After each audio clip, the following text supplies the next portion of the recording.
Почитувани колеги, почитувана јавност. Уставот не е само врвот на правниот систем. Тој практично е круна на државниот апарат. Во една претходна дискусија слушнав малце погрешно толкување на тоа од каде етимолошки доаѓа зборот устав.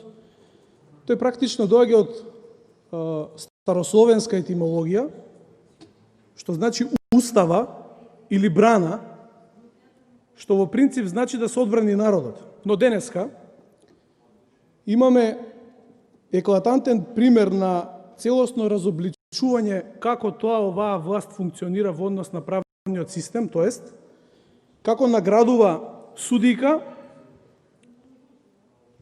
ја наградува да биде судика во највисокиот уставниот суд. Практично таа треба да ги одбрани граѓаните, а е докажана послушничка на власт. Се би било изгубено кога ист човек или исто тело од владетели би ги вршеле сите три власти: власта за донесување на закони, власта за извршување на државни акти или судската власт.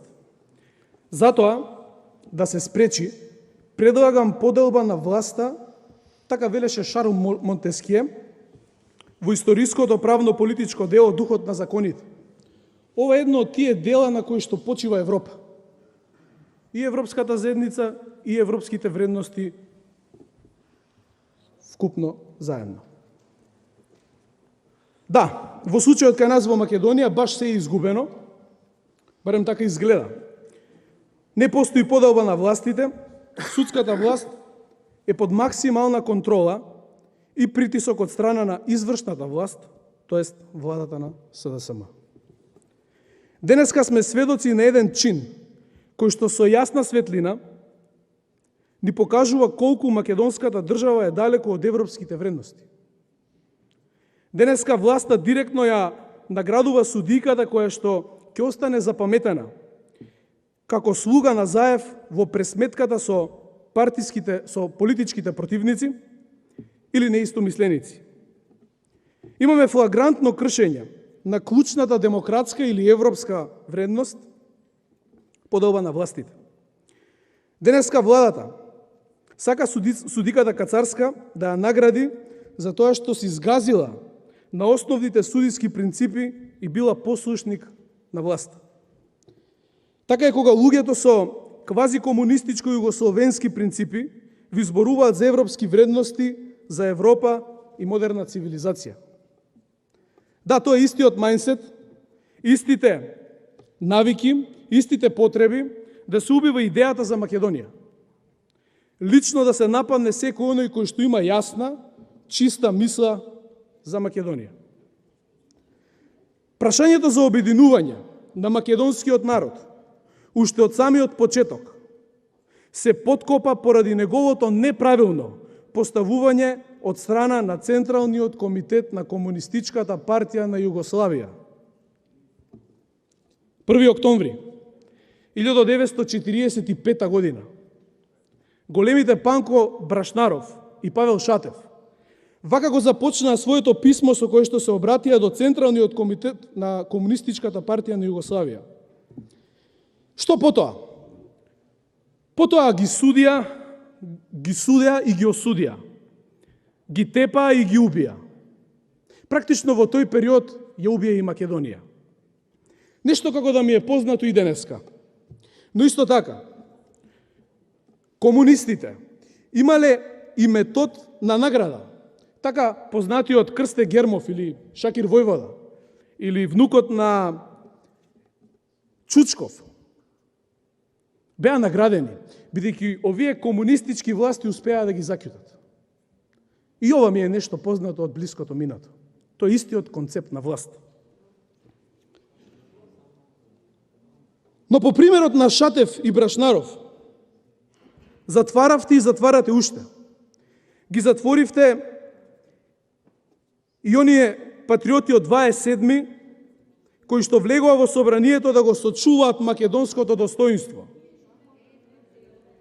Дел од нив направија непромислени работи, ги совлада емоциите и жалам за тоа. Но во исто време, добро им ја разбирам потребата да се брани Македонија кога тоа е потребно. Добрила Кацарска е символот за политички прогони во последниве неколку години. Или како што вели политичката наука, политичка репресија.